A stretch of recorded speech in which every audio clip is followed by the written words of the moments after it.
Are you interested in becoming a real estate investor? Hi, I'm Quaroni, your Saskatchewan mortgage professional, and today I'm going to go through how you can buy your very first rental property. This is the Saskatchewan Real Estate Podcast, the show that highlights Saskatchewan real estate. Looking to buy your first house, your next investment property? Subscribe to never miss an episode. Here's your host, Quaroni.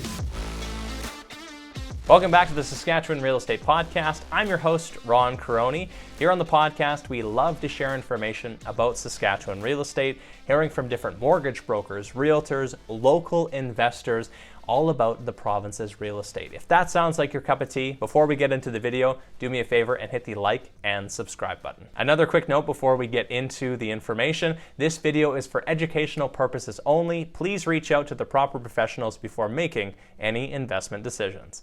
Let's go. So why real estate? 90% of all millionaires get to that level through an investment in real estate. Andrew Carnegie said that almost 100 years ago, and I think the logic still rings true. Real estate is an incredibly powerful strategy for investors to make money and build long-term wealth. Some of the key hallmarks that make real estate a great investment are cash flow, tax breaks, appreciation, and the ability to leverage debt. For the sake of keeping this episode shorter, I won't go into the full benefits of real estate investing, but if you're looking for a deeper dive on why real estate can make you financially independent, check out the episode I did with Michael Hernick. It's episode 59 of the Saskatchewan Real Estate Podcast. I'll include a link in the description. So let's touch on the 5 steps that you need to take to purchase your first rental property. Starting off with money and financing. When purchasing a rental property, you need a minimum down payment of 20%. Now, there are some lenders that require more down payment than this, but the basic standard in Canada is that 20% down payment. This down payment can come from a few different sources. Save down payment, meaning you're gonna make that down payment yourself. There are some lenders that allow a gifted down payment. This can come from a mom, a dad, a sister, a brother, someone who is in your immediate family circle. And the other place a down payment can come from is if you and another person are purchasing a rental together. If we can debt service both people can be included on the mortgage, and one person can essentially come up with the down payment. While we're lining up your down payment, it's also a great time to sit down and chat with your mortgage broker about getting a pre-approval. To make this process go smoothly, have your letter of employment, most recent pay stub, and a 90-day history of the down payment ready to go. At number 2, we have the market.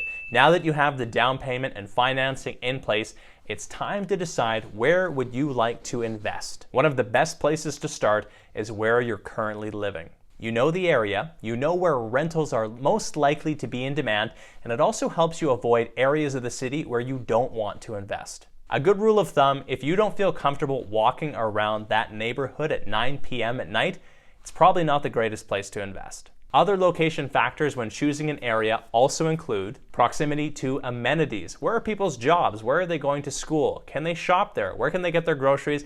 And is there a nice park nearby? You also want to look at the demographic of the neighborhood. If you're looking to invest for student rentals, probably finding a neighborhood that is far away from a university is probably not the best idea for you. And last on the list is a future use case for the land. Is there going to be future development in the area that is going to make your property more in demand? Number 3, the type of property. And when we're talking about residential real estate, it basically comes down to 3 things: a house, a townhouse, or a condo.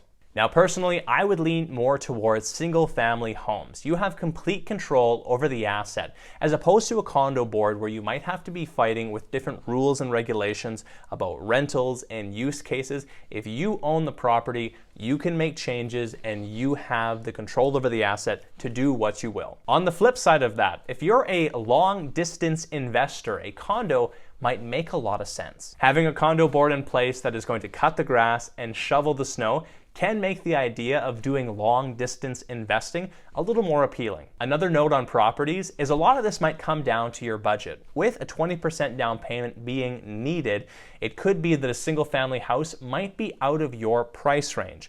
Could be that a condo is your entry level. Number 4, it's now time to assemble your team of superheroes to help you buy your rental property. Number 1, you have your mortgage broker. He's going to help evaluate your financial situation, taking a look at your income, credit, and your down payment, evaluating your financial situation, and helping you to address anything ahead of time before making any offers on properties. Number 2, we have the Realtor. They're going to facilitate the transaction. They're going to help you make the offer, figure out if you're getting the best price on that property, essentially be your boots on the ground expert. An important note, your Realtor can only show what you ask of them. Have some set criteria that can help your Realtor help you.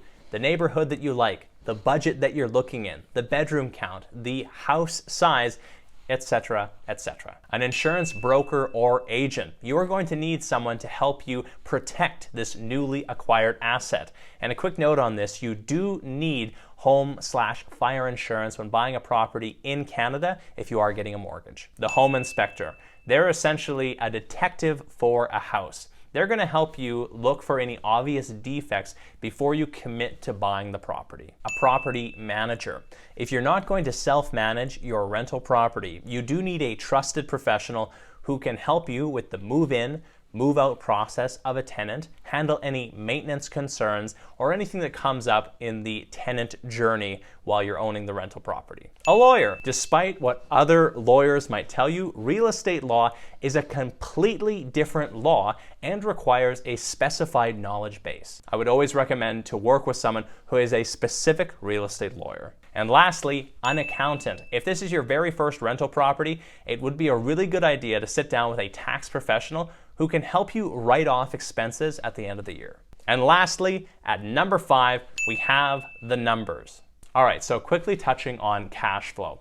Cash flow is the amount of money you have after you minus your expenses from your income. It's also one of the most important numbers that investors use to determine whether a rental property is right for them and if they're making the right return on their down payment. The reason cash flow is so important is because if you do have a cash flowing property, you can hold on to it forever and take advantage of that long-term equity and appreciation. And a bonus here, once you have the mortgage paid off, you're going to see a major boost to cash flow numbers, which can help you in retirement. Now, everyone is going to have a different number that has a rental property making sense for them. So what I'm going to do right now is run you through some common expenses and profit makers that can help you determine whether a rental property works for you. Let's start with the expenses. Mortgage payment, property taxes, home insurance, utilities, condo fees if they apply, maintenance, capital expenditure. This is money set aside for future upkeep, like a new roof. Vacancy, you have to account for periods of time when no one will be renting your property. Marketing expenses, that includes your budget for Kijiji or Marketplace on Facebook. And lastly, closing costs. And potential profit makers, we have room or suite rent, garage space rent, and laundry. Keep in mind that when we minus our expenses from our profit makers, we want there to be money left over. There are investors who invest for appreciation. However, I would say this is a more risky style of investing, and I would not recommend it for first-time investors. And the last step of the race is to commit. Take the plunge, commit to the process, meet with your mortgage broker, find a good realtor, start running numbers on properties. The first one is always going to be the most difficult, but in the end, it's going to be the most worth it. Now, you might have finished this video and said, Ron, I knew all of that stuff. I'm only looking for a good mortgage broker. Well, you're in luck. All you have to do now is go to my website. On there is a mortgage application. I would be more than happy to take you through any of the financial steps that you need to take to become a rental property owner. Thanks for checking out this episode of the Saskatchewan Real Estate Podcast. I hope you enjoyed it and found it informative. If you did, do me a favor and hit the like and subscribe button. If you're looking for more information on Saskatchewan real estate, feel free to check out my social channels in the description below. Until next week, I'm Ron Quaroni, your Saskatchewan mortgage professional. Bye for now.